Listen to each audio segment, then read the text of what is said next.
Hello, Doctor Who fans across the Whoniverse, and welcome to another episode of your favourite podcast, Who Corner to Corner. I'm Paul. I'm here with Geoff, as always. You good, Geoff? I'm good, as always. Geoff is good as always, and we are also joined by my daughter, Freya, who's with us. How are you, Freya? I'm great. She's great. That's amazing. We're amazing. Everyone's good, great, and amazing. And guess what? We are here to talk about the episode which has literally just dropped tonight on December the 9th. He just had to look at the pieces to check the date. Spoil the illusion, because I always get the dates wrong. The Giggle, which saw, I was going to say it saw a regeneration, but we saw something very different. Yes. A bi-generation! My goodness, what was that all about? Let's dissect it. Let's go straight into you, Geoff. You've just watched this, slightly behind schedule. What did you think of it, me old mate? Overall, I thought it was brilliant. I thought that it was, it felt like a fitting season finale. It was big, stakes. I mean, actually, while I say that, you didn't like the shard was on fire in the background. I don't quite know how that happened. So we didn't see. Someone dropped a match. Yeah, we didn't see a lot of that stuff other than in Camden, I guess, at the beginning. When everyone was angry. But yeah, it felt really. It was quite big. The whole world at threat It was quite big. And it wasn't what you could call subtle, but I did think it was quite a nice commentary on, let's be honest, fandom and the internet and modern life in general. Are you saying there was social commentary in a Doctor Who episode, Geoff? Yes. Who would ever believe that? Who would ever have thought it? And, Who would ever thunk it? It was just Chibnall that was preachy, but it was very good. It was well done, and remember with Dark Blue Yonder, I'd read out a tweet from someone. Wild Blue Yonder. Wild Blue that one last week. And someone, a chap, I can't remember his name off the top of my head, but he lived in Portland in Oregon, and he said that he thought the Doctor's story about the TARDIS and the civilization and praising and building it, tearing it down, was sort of a commentary on fandom. And I must say, I think his name might be Sean, but he was listening to our Wild Blue Yonder review when he was driving, because he tweeted us. I don't know if you saw it, and then he said he did. He did then see it, and he may be driving now and hear his name mentioned He again. might Hiya, do, yes. Sean. Yeah, hey. Yeah. I hope it is Sean. I'm going to have to try and check that in a minute. But he'll know who I mean, so apologies if I got that wrong. But yeah, so I thought there was obviously a bit of a theme, of sort of, people criticising and being angry and stuff. So yeah, that was good. I thought. Now I've never seen the Celestial Toymaker. Story. It's lost essentially. So watching it is slightly difficult. But obviously kind of somewhat aware of the character. And I thought the way he was kind of brought back into it was really good. And I knew that Neil Patrick Harris would be really good, but I wasn't expecting him to be this good in it. I love How I Met Your Mother. He's done a couple of other shows that I've watched. There was one on Netflix where his fiance left him or something. I can't remember what it was called, but it was very good. Anyway, I think he's brilliant. It was very good. It was very good, listeners. Yes, if you've seen it, please dial in. Yeah, and he so was. That Geoff can be reminded of the name of this thing. Yeah. Anyway, it was really good, a bit more dramatic, but it was really good. Yeah, he was kind of creepy and sort of maniacal and quite good fun. And I'm going to be honest, him dancing to Spice Girls is absolutely the best thing out of the entire specials trio.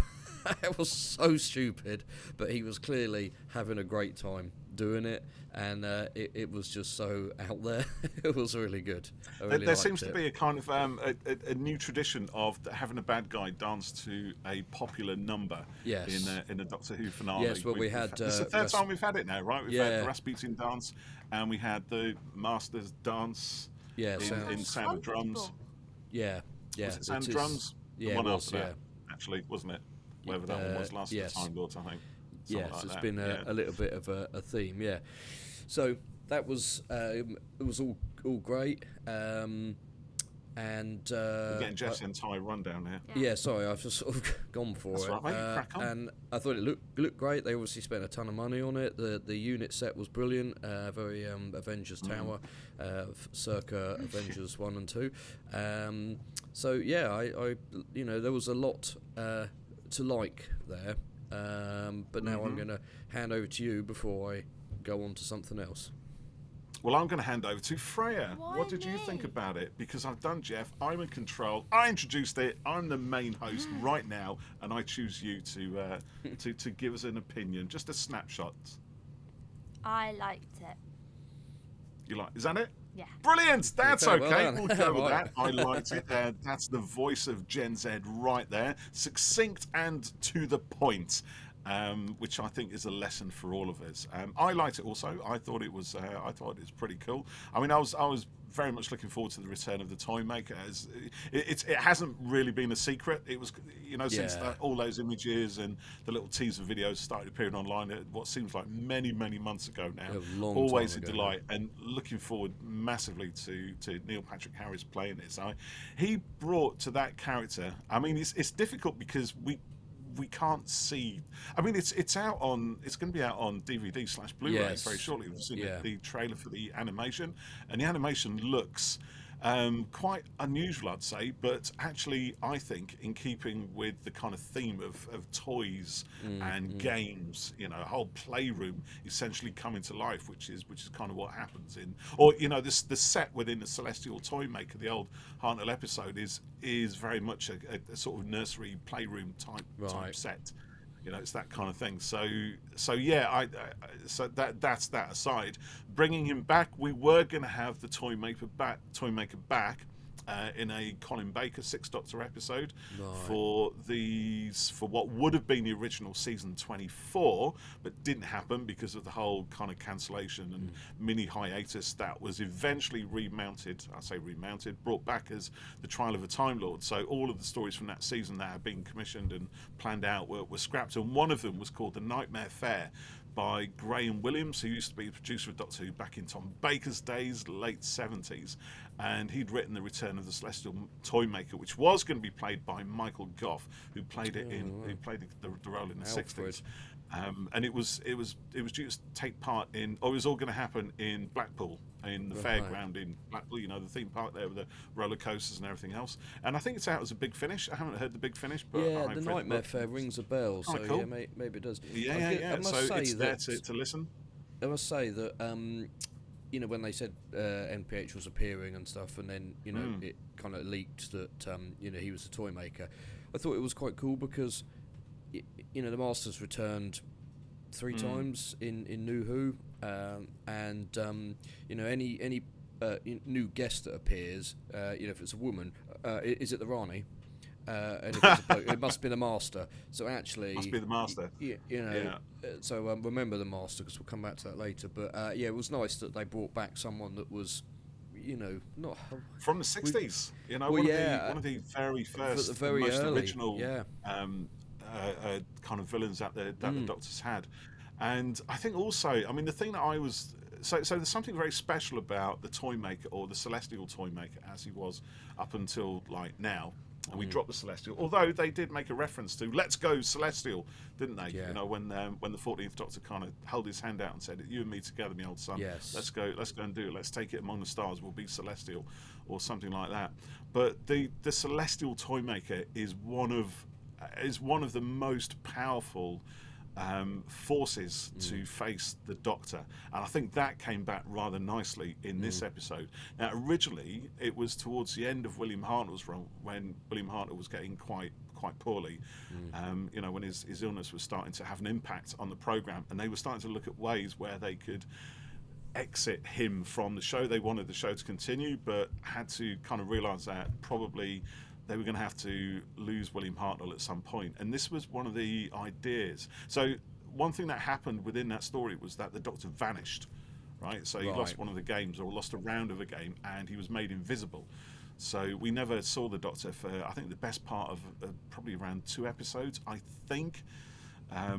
certainly a big chunk of the story. And the idea, I think, was when he was going to reappear in the show, he would have a different face and essentially be somebody else. Now, obviously, that idea was kind of cancelled, and then it was brought in a little bit, a few stories later on in the 10th Planet with the idea of regeneration.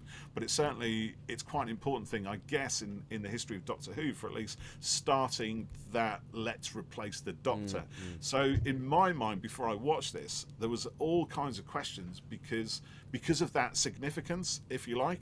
So, and I think we'd already seen a few leaks. I hadn't actually. I'd take myself out of rumours and everything else, but I still caught wind that this regeneration was going to be different. It was going to be different. So there was a whole. I didn't. You didn't. No, you stayed clear. Well done, you. And fantastic. I spend 3 hours on TikTok every day. She does do a lot of TikToking. That's for sure. Whatever the verb for spending far too many hours on TikTok is, she does it. So yeah, and I think you're right. I mean, Neil Patrick Harris is brilliant in pretty much everything he does. He's such he really is. He mesmerising actor to watch. Yeah, he's able to do the comedy stuff. He can do dramatic. He can sing and he can dance, and his magic stuff as well. He's head of, or certainly one of the heads of the Magic Circle in America. Is he really? And stuff. I didn't know that. Did you know that? No, yeah, Okay. yeah, he's really up there in the Magic Castle in LA, which is there. So probably all that little card trickery that he was doing. That was probably genuine. It was him doing it. Yeah, yeah. Whoa. And I would say that his Googling Barney. it now, aren't you? Picks up a phone, instantly Googles, so she knows everything. Or TikTok it. Barney Stinson. Barney Stinson that he plays in How I Met Your Mother is one of the best comic creations of the last, I don't know how many years since it was running, but he's just absolutely brilliant in it, every single episode, and he's just fantastic. I loved him. He was great in I'd say he was in Unfortunate Events That's as well. What I saw some of that. Yeah, he was kind of like. Yeah, people. Definitely. Yeah, it's pulling a lot of that. A bit of going Count completely Olaf. wild. I mean, that's like the only thing I've seen of him, but it did remind me of a series of Unfortunate Events. So and there's also, really I mean, there was a nice bit as well when we see him with all the carnage going on in the street, and he's kind of twirling a cane, dressed up in the sort of dinner jacket, like the MC from Cabaret. Yeah, which is that whole kind of weirdness, slightly unsettling, very surreal kind of master of ceremonies. And then we get images of him as the puppeteer on the strings. That was cool. Yeah. Okay, so I mean, he was astonishing, and the whole kind of Spice Girls routine. I'm not a fan of the Spice Girls. I'm not gonna lie. Do you? I mean, I don't mind the stuff, but that was just every time they come on the radio. Just Fred, turn it off. Turn it off. Yeah, throw the radio at the wall. That was great. I did like that. The radio in the car. So it was sort not of a good idea throwing that at the wall. No. Sorry, Geoff. Go on, continue. It was kind of. It was an episode. I don't really know how to sort of get to the main part of it. Really, it was an episode of two halves, a game of two halves, quite literally at the end. Anything else? I think there was three or four main acts. I think so. We had the opening, wasn't it? We had the pre-credit sequence with the really scary puppets. Which Freya, we can't mention now because we are literally going to traumatise Freya. Been traumatised. It's already been traumatised by gas masks. This is the new one, isn't it? What do we say? As soon as that came on, we said this is a whole new generation of traumatised kids. Right now, it starts here. If this is their first experience of Doctor Who, it has destroyed them for life in the way that Doctor Who should and always has done. So that the spooky puppets. Why would a guy go into a shop, pick out the creepiest looking puppet amongst all the creepy puppets and say, I want that one? Yeah, crazy. I'm just looking at pictures of Stucky Bill, and he's horrible. And then, of course, ended up being a puppet as well. Yeah, that was quite creepy. What it was like in real life. It was. I just looked it up. Was it? Yeah, it was. Yeah. Geoff just looked it up. It looked very similar to the. It looked similar to the one in the show. Yeah. And that's a great idea, isn't it? For that image to have been with us ever since the inception of TV, sort of planting a subliminal I can't look at the screen. kind of subliminal sort of instruction into our heads to unleash our anger at some point in the future. Bed in a bit. Yeah. Well, we talk about that now, so then we can move on. See. Good. There you go. Okay. So I had a few things that I wasn't that. Oh no, sorry. Ooh. I was going to say there was something I really liked as well. So overall, I thought it was great. Like I said, it was a really good. I feel like I'm just going to unload now, and if I don't, I'll forget. So the bit where they were in the dark room, let's sit back and have a listen to this then.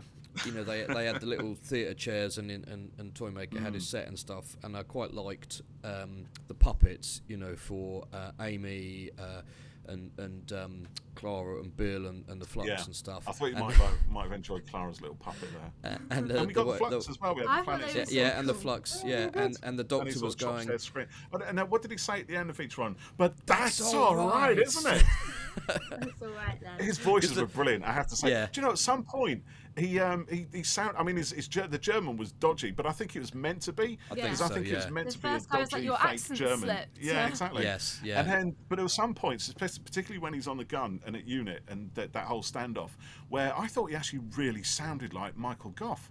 Really? Which was Maybe incredible. He was, yeah, the original trying to accent. impersonate. He did a great British Yeah. accent. Michael which Goff. you don't often get. Fact fans, Michael Goff was Alfred in the. We know. Batman films, it was yeah. Batman's butler. Yeah, That's we right, do yeah. know. I think everyone who listens to this knows that, Geoff. So it was nice that you know, the other companions Didn't rise totally to it at all. ignoring. Sorry, go on. Yes. The other companions were referenced there, and you know, the Flux and stuff. So that was quite a good touch. I thought that the Stucky Bill Is that Michael face. Goff? What's the interesting fact there, Freya, that you've just found about Michael Goff, Michael Goff died in Salisbury. which is just local to us? Fact fans, right there. Sorry, Geoff, continue. How do I'm I coming follow up with that? facts that people don't know, rather than facts that people do know. I'll tell you what, if you're listening to this and you didn't know that Alfred Goff was Alfred Pennyworth, Tweet in, let us know. Alfred Pennyworth, whatever. This one is turning into a Let's right move giggle. on. Sorry, Geoff, I do apologise. Yes, I Twizzling thought you that up. Stucky Bill being hidden in TV into every screen since the 1920 whatever was a bit nonsense. 1925. And they even said, oh, it's a bit like the Archangel Network, and it's a bit, I think it's a bit flimsy myself. But it works, you know. It's okay, you know. It's like I thought there was quite a few sort of callbacks to past things here, with that being a bit similar to you know, the Archangel Network and you know, there was a he few was ringing things the that were kind of pulled doorbell out of their era. Yeah, there was one or two other things pulled out of the Russell T Davies bag of Doctor Who tropes. Yeah, there was a few things mentioned. Yeah, I mean, even actually the Unit HQ looking like something out of the Avengers, because in Sound of Drums it was the Valiant, wasn't it? Which was the flying ship, which was straight out of the MCU. Yeah. I'd love to know how much of a comics fan Russell is actually. He was a big comics fan. I mean, he must be. It's quite comics, clearly. His drawings really actually. Yeah, they are very artist. good. Yeah, it's very clearly inspired. Judge Dredd, he was a big fan of Judge Dredd in 2000 AD as well. Yeah. So a lot of, you know, and you can see a lot of that stuff in here, and I think it's fine because Doctor Who does pull from a lot of different places. You know, I was watching Pyramids of Mars earlier in the week, which pulls from Hammer Horror, Universal Horror Pictures, and you know, just quite liberally just rips off all of that stuff, which is part of what Doctor Who does. Fine, but then puts its own spin on things. Yeah. So I thought that we've got mentions of the boss, he who waits, and the legions are coming. Legions, so you know, some arcs, if you will, come in there. And the gold tooth with the master in, and then a mysterious female hand somehow picking it up from the edge of the helipad on the tower. Which again we had in the specials. Story. Yeah, when Mrs. Saxon did some magic. The End of Time, wasn't it? Was it The End of Time Part 1? Yeah. Which again plays from Flash Gordon the movie, because at the end of Flash Gordon the movie, Ming the Merciless gets pierced by the rocket ship Ajax, and his consciousness is stored in a little ring, and it's picked up by some red fingernailed female hands. Right. And Russell said when he did that in End of Time, he was deliberately robbing it from the Flash Gordon movie, and he's done it again. So he's robbed it twice. Yeah, I wondered if the hand was Ruth Madeley's, perhaps. Maybe, could be. But a genuine question: I don't know how. I didn't look at her nail polish. Well, no, I didn't either. No, her. And I did wonder when she's in, how anyone picked it up on the edge there, but there we go. It could fly. Yeah. So, what was I going to say? So, what did you think of the big moment? The bi-generation. The bi-generation. Now, did you know that was a rumour? No. No, You I didn't? Right, okay. No. I saw that it was after. Like, I saw a comment, someone being like, "Oh, I'd heard that it was a thing," and I was like, "Had I? Was that?" Yes, it's been rumoured for quite a while. I'm amazed you stay clear of it. You were saying it was rumours, wasn't it? And I said to you, I don't want to know. No. Don't tell me. Shut up. I don't want to hear it, and I don't care because I don't honestly. I get why they're there. But I just don't have the patience for it, to be honest. And I'd it's rather just amazing watch how the show much leaks, like all of the stuff that's leaked has been true. Has it? All of it? Yeah, Done with two heads kind of thing. So was if was that just a fever dream? That was just me. So yeah, it's quite. I mean, this is the problem. I think contrast. with it's either a problem or it's something to be enjoyed. And I think online everything is out there right now, and it's instant, isn't it? And it's very difficult to kind of shut yourself away from it. I put a couple of tweets on our Twitter and our Facebook, sort of asking for people's opinions. Or wildest theories as to what was going to be expected. Yeah. So I saw a few of those things come in, but I didn't realise they were also like based on the rumours. And I deliberately looked and I thought, no, that's it. So I didn't engage with any of those until after the show. But yeah, it's interesting how many people were saying by generation, before we never even heard of it.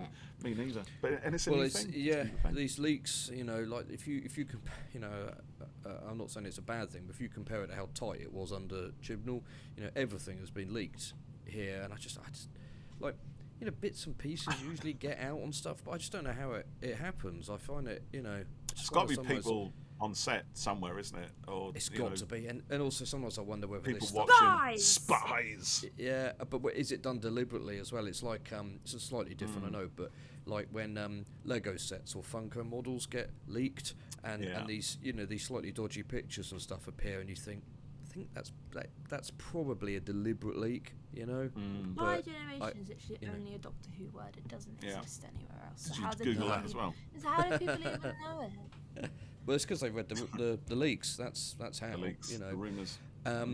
So what did you think?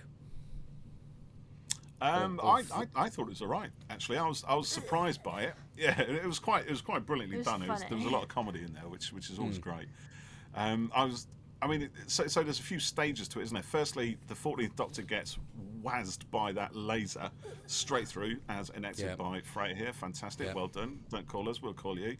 And then it starts to happen. They both, Mel and Donna, grab his hand, and then it sort of doesn't happen. He's like, "Whoa, that feels weird," and then he says, "Pull," and then I'm like, "What's going on?"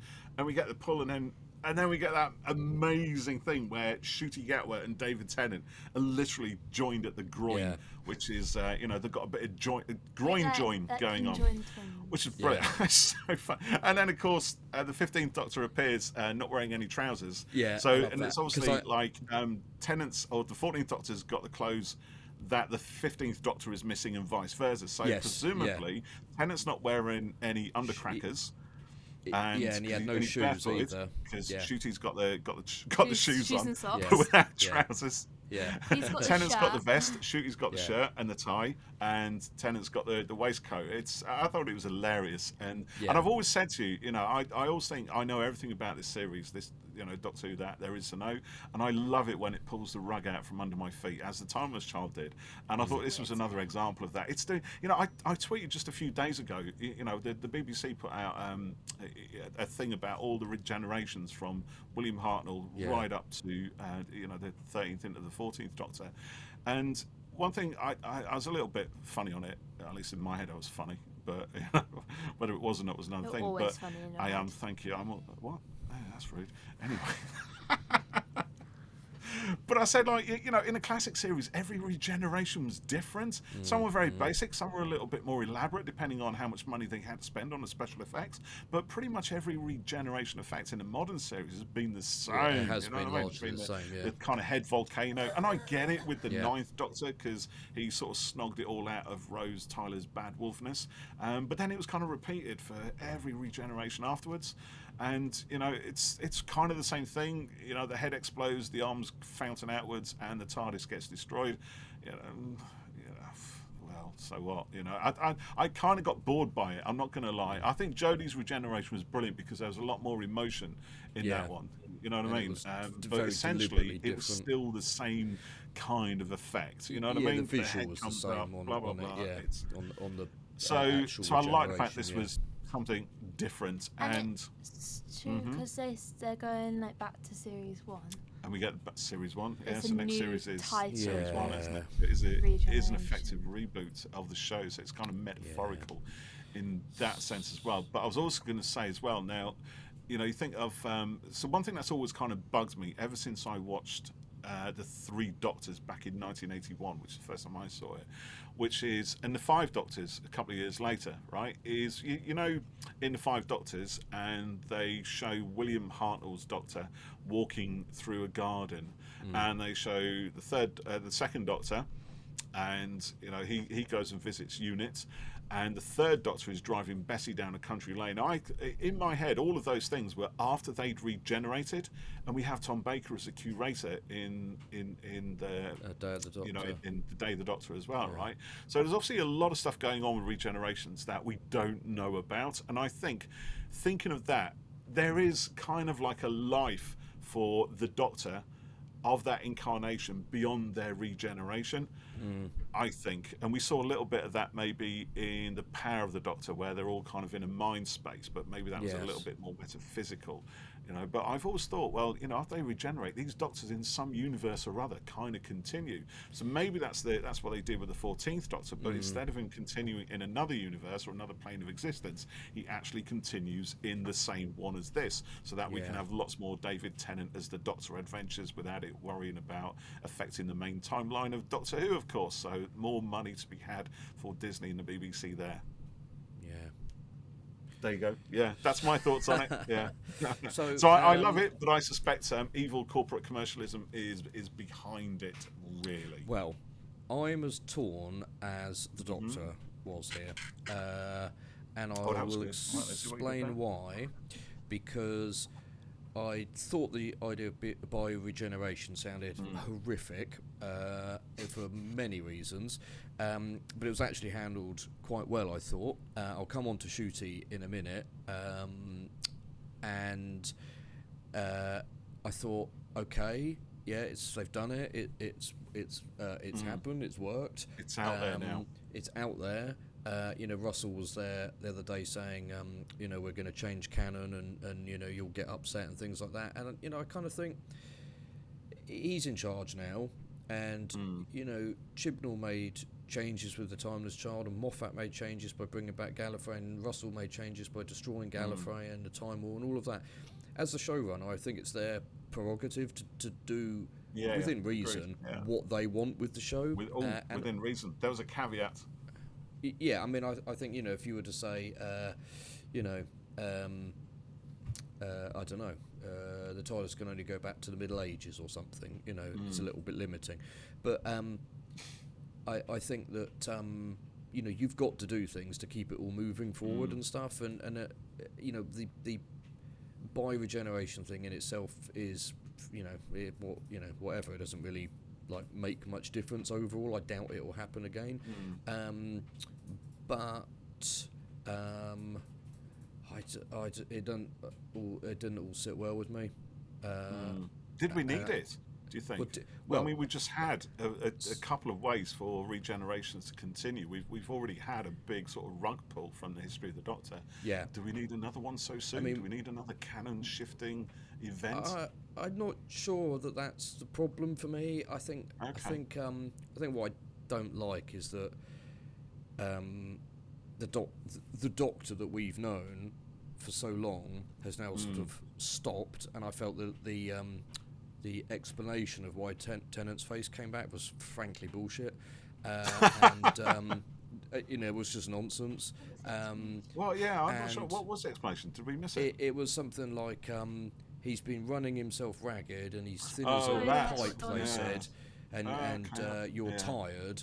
And on one hand, I kind of, I quite liked it because she said, I've seen inside your mind, and you run from this and you run from that. And when Ncuti appeared, he said, we had Legopolis and we had this, and So I sort of that, I quite like it because explaining all the stuff that had happened.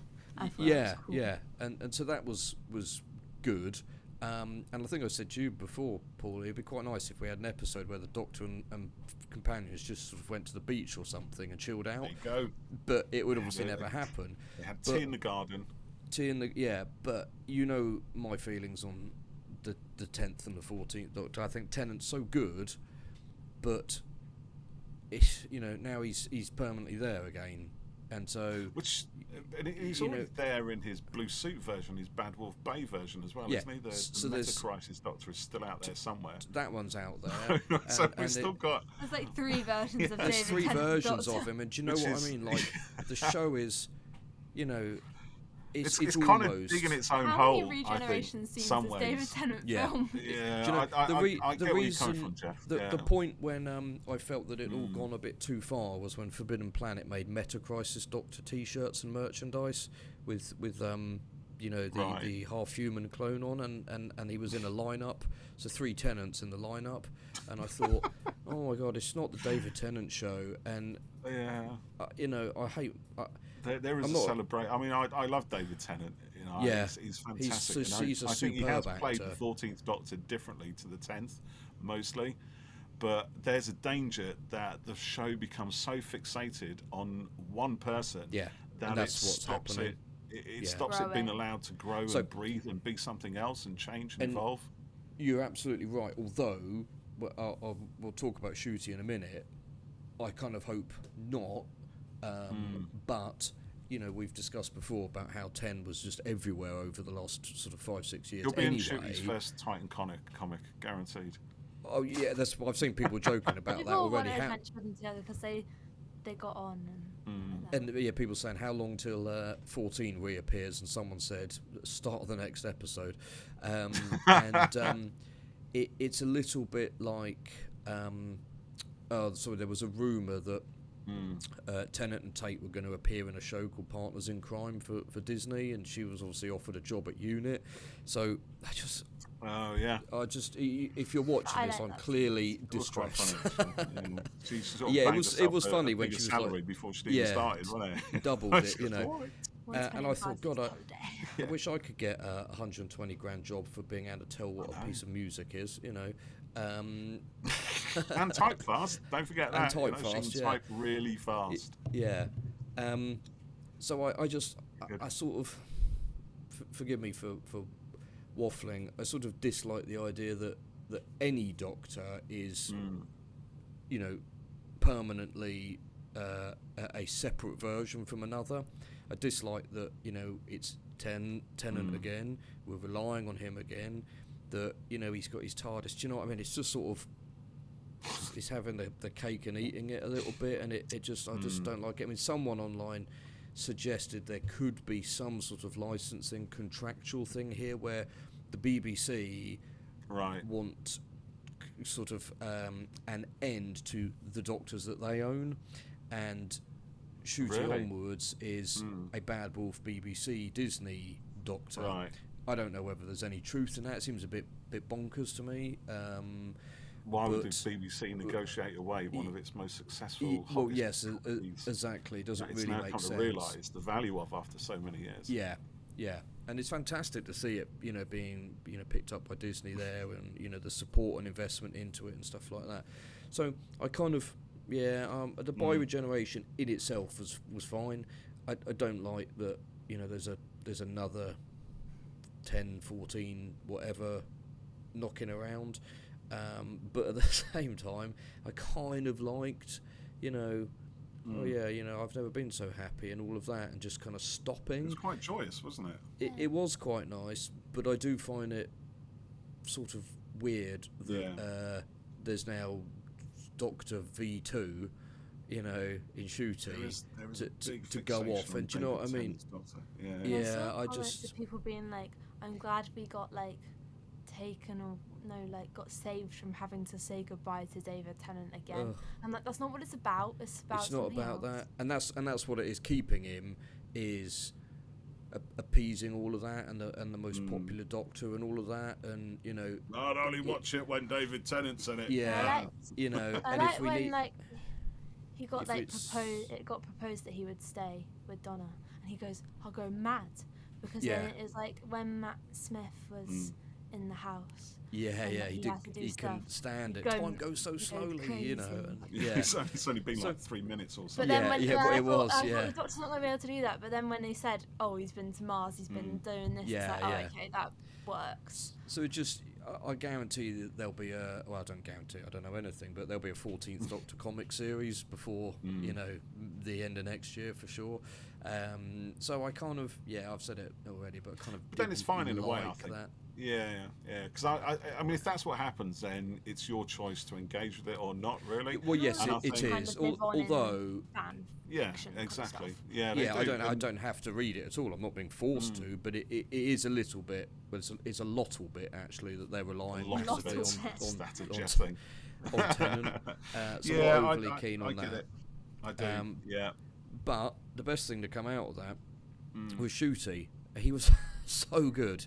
He's fantastic, fizzing with energy and life. He's a bit cheeky, a bit camp. He's a bit kind of go-getting. He was no two ways about it. No, and it was really good to see him have a good few minutes. Confidence as well. Straight in there. Yeah. And I think, because normally you only get a minute with the new Doctor. I think sometimes they start and they're a bit shaky, but he was very. Yeah, and he didn't seem to have that. And I think because of the inevitable push that will come with it all starting on Disney, giving him a big chunk in this episode to sort of get established slightly is a good move. I do think that, like you were sort of saying earlier, I probably would have preferred it if they'd sort of gone back into each other again, or as it were. I thought they still might have done actually at the end. I thought that was going to happen at one point. He was going to absorb separated, and not only that, we got 2 TARDISes as well. I mean, that was kind of cheeky, hitting it with a giant comic hammer. I love the way Ashley, Ncuti's Doctor just goes straight to a flap in the TARDIS, pulls up this giant comic hammer, and then gives it a whack to produce an entire new TARDIS, which is totally bonkers. But let's go with it. But it's Doctor Who. Doctor Who is bonkers. Exactly. You're right, Freya. It is Doctor Who, but there is a limit to its Doctor Who. I think before but he was just like you said earlier, Paul. He's running around his boxers and and stuff. what a debut for a Doctor, and he just seemed fantastic. And I watched the Churchill and Ruby Road trailer, and you've got Ruby dangling off of something flying through the air. The Goblin ship looks fantastic. The Doctor's jumping over roofs and stuff. Fantastic. You can tell he's going to be kind of a slightly actiony, kind of lots of energy, comical. I think he's going to be really good. So very excited for that. Not long to go now, and I do kind of. I'm going to drop one. I think 14 was pointless. Is what I think. Dun, dun, dun. Because it wasn't long enough. And I think we got 3 adventures that were really good, but it's like I said about Wild Blue Yonder. That was a sort of almost that was like a Blink Midnight type of feel. It's episode 2 out of 3. It gave filler vibes. A what one? It gave filler vibes. No, I don't think it was a filler at all. I think it was an excellent episode. I don't think it was. It just gave that's the vibe. But because it was it was the filling Middle of one. the sandwich, so I sort of think it would have been nice to go either to have had more, or to just gone straight to Ncuti, and I guess they couldn't for various reasons and schedules and blah blah blah, and maybe Tennant coming back was a literal placeholder to be able to keep it on air in this year, because sex education, wouldn't they? He was, because Yeah, he was he wasn't he was dashing between them at one point during his first season. So yeah, I say pointless. I'm being a bit stupid It's there, been but nasty now. Negative. I get what you mean. Energy. We don't want that in the room, right? Do you know what? I mean, for me, no new Doctor Who is pointless. I'll take all of it. That's not what I don't mean it that way. I just think that those stories were really good. They'd have been great with Ncuti, or more of 14. It just felt too brief, and maybe I get where you're coming from, but I'm not sure I totally agree. Yeah, that's fair enough. I've really enjoyed these. I've enjoyed these. Yeah, no, I have enjoyed it. That's why I'm saying I'm torn about a lot. Yeah. I think it was excellent. It would have been nice if they'd gone straight to Ncuti, but for whatever reason, that couldn't and didn't happen. And we got a resolution of a storyline that I've always hated. Yes, and it was nicely done with Donna, and it was. So for me to see the whole Donna meta crisis thing, the memory wipe, which I've always detested, like nothing else on the planet, because I don't get out much, frankly. It's nice to see that done, and I love Wild Blue Yonder. I thought Star Beast was great. Wild Blue Yonder I thought was superb. This one, I mean, we had the toy maker back, Neil Patrick Harris. There's so much good stuff. And in case we forget, I've written her name down here, 3 big letters, M-E-L, Mel. I mean, we knew Mel was coming back into the next series, Ncuti's first full series. She's been seen with Ncuti, Series 1, but I had no idea she was going to pop up in this one. Well, I knew she was because they accidentally leaked her second of shot in the trailer where she was in the background, because people identified the jacket from her Ncuti appearance. You cannot spend too much time online, mate. I thought that at one point I thought, is this Mel? Is she going to turn out to be bad or something here? Is she going to be the toy maker in disguise? Because she she was starting to act slightly odd at one point. I thought just briefly. Mel. Yeah. So it was great to see her, and some nice past companion chat with Donna and stuff. I liked and then how her and Donna got on. Yeah, straight away. There was none of that friction that Sarah Jane and Rose had, when they first met. So that was really nice. And also, we got more character from Mel in those couple of minutes that she was telling us about her life and her family. Yeah. Never knew she had a family, or I mean, obviously she would have done, but we never heard anything about them. How would she be here otherwise? Yeah. I mean, the only weird bit there was like Sablon Glitz lived to be 100 and something. So how old is Mel then in that case? She's looking very good for her age. She's post. Well, that's what the doctor said. You look really good for your age. Because that was it. He said that, and I thought that seems like the sort of comment the doctor makes when he's detected something, and is saying, I know. But I'll come back to that, So yeah, she was great. It's lovely to see her, and I wonder how big a part she'll have in Ncuti stuff. Mad Auntie Mel. The bit with Kate when they took her thing off. Can't remember what it was called. Yeah, and she's like, CB thing. Can't remember what it's called. And it was like 2 redheads conspiracy. I've seen you walk.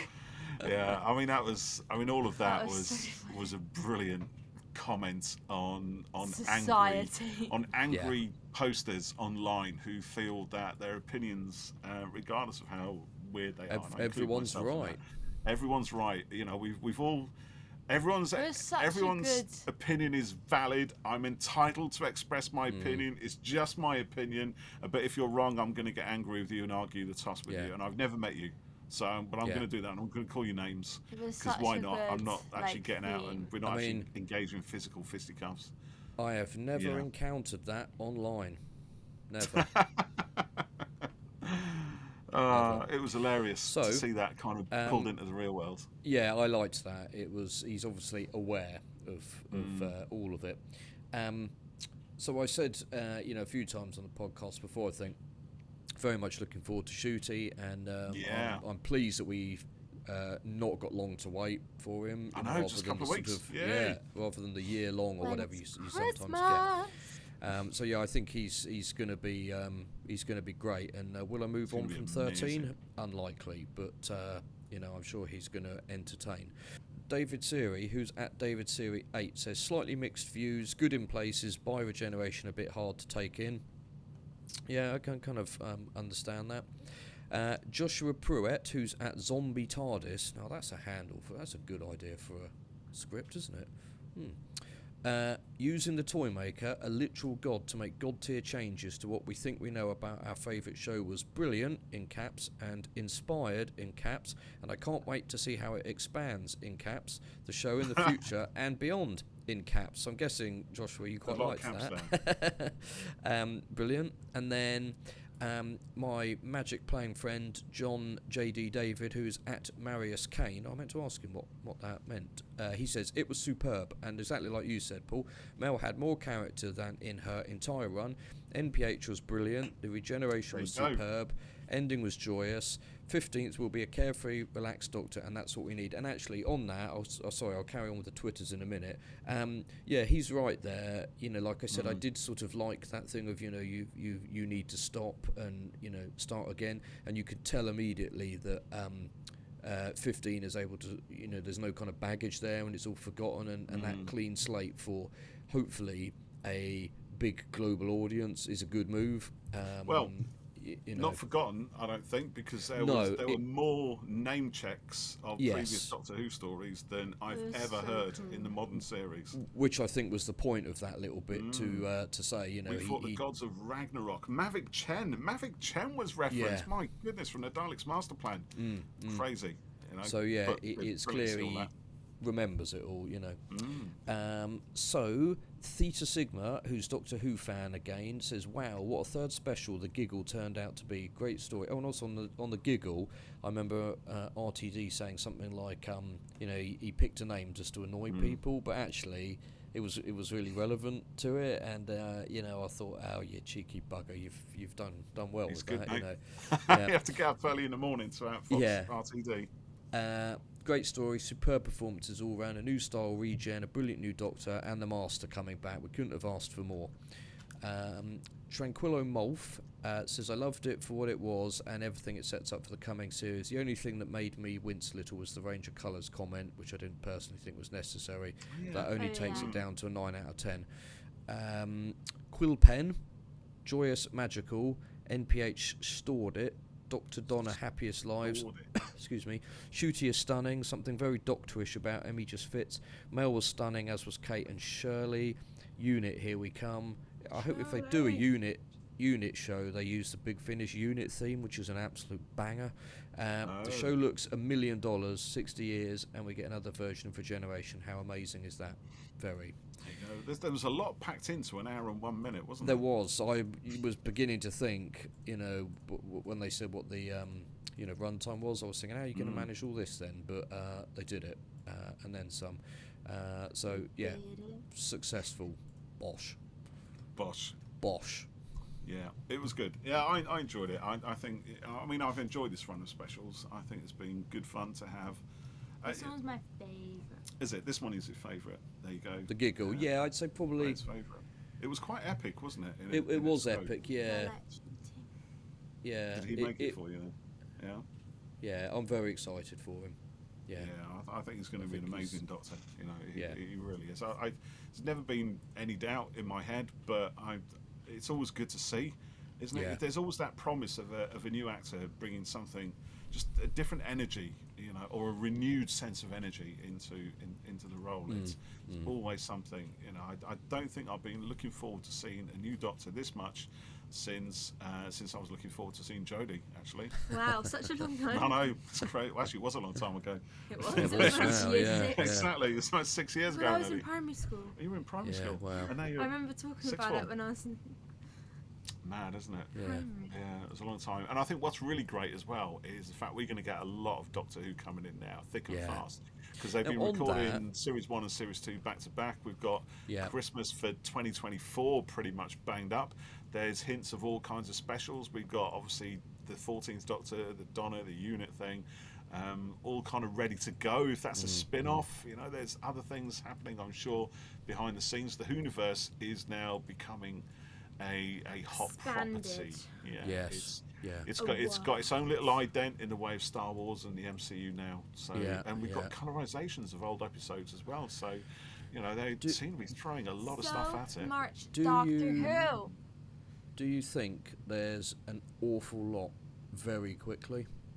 I do. Yeah, I do. But I don't think that's a bad thing necessarily. Needed. I think it is because people this age and younger, they need content. They need it thrown I need it now. very quickly and very easily in easily digestible forms. I think. Can we not call it content, please? Can we not? But that's what it's been. That's what it's going to be, mate. You can rage against it as much as you like, but things change. No, I just literally the word of content is so trivialising to all the creativity and everyone's hard work. I do, yeah. In my mind. I get where you're coming from, mate. We it's are creators ourselves. So we are. You're I content get this. creators. There you go. We create content. We No, create not actually, 'cause you experiences. don't need TikTok. We create movies. We try create TikTok, emotions. but it's We create things that people will think about for a long Let's move time. on. I'd just like to say we had a new subscriber this week, didn't we? So thank you very much for that. Thank you very much for new we subscribers. love our subscribers. Yeah, we do love our subscribers. I don't know why I put that voice on, but I did. So, would you like to read out some Facebooks? I would, but we haven't us? got any because I didn't actually put the post on in the end. I just put it on Twitter. Oh, didn't you? Oh, I thought you did. Okay, I put, who's looking forward to the Giggle? What are your wildest theories as to how the 14th Doctor's short run is going to play out? And that went across a whole bunch of. It went on our own page, and it went on a whole bunch of others, and I can't find them all, but they're there. Oh, okay. So it was all the theories before the broadcast, really. So everyone on our page, who commented on our page said, "Yeah, I'm gonna wait until after." That's funny. I'm just going to sort of wrap up here by saying I just had a bit of artwork come in from Kelly Rosen for something that we're working on. Did you see it? So if you go to, did you see it? Yeah, if you go to our Twitter, it's there. So Kelly, I say chef's kiss to that, and I'd like it as layered Photoshop files, please. There's a little bit of the elf song, goblin song, come out, by the way. Oh, is there? Yeah, it's going to be fun. Yeah. So yeah, we've only got a couple of weeks now to wait until we see the Christmas episode. We see Ncuti Gatwa's 15th Doctor in full dance mode flow. Yes. So that's going to be a lot of fun. As I said, really looking forward to that. So brilliant. I've just seen a tweet from our pal Fraser Gregory. Still processing the end of the Giggle as things stand. The biogeneration is fine in principle, but I don't see the point. I don't see what it added to the story, and I feel like it undercuts Ncuti's entrance. Then someone's the timescale says what does leave open is the possibility of Tennant and Tate returning in future annual specials to keep the franchise energised. It's not content; it's a franchise. Well, I agree with that. But do we look at Ncuti? The guy's fizzling over with energy. Do we really need Tennant? He doesn't need anyone else, does he? To pop it up? I don't believe we do. Anyway, on that, I hope you've had a giggle listening to this. Titty for now. And we will be back soon. Ta-ta for now. We'll be back very soon. Next week's episode is Carvanistas dropping in for a chat. Yes, Craig Else, the wonderful Craig Else is joining us for an interview. Let me just bring up my old diary. So hold on a second. So next Sunday is Carvanista. Then it will be Christmas Eve, which we might be able to get our interview with Jason, the editor of Doctor Who magazine, out for then.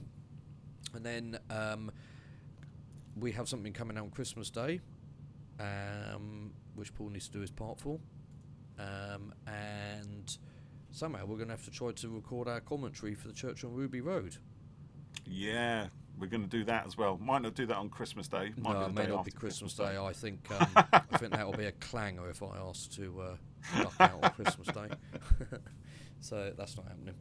But we've got quite a lot coming. We're going to have something out on New Year's Day as well, hopefully, for you to plug into your ears for aural sensation, which I hope you enjoy. So we'll catch you next time. School. Then you go back to school. And then you go back to school. There's all sadness, isn't there? Got exams. Oh dear, what a shame. See, empathic father there.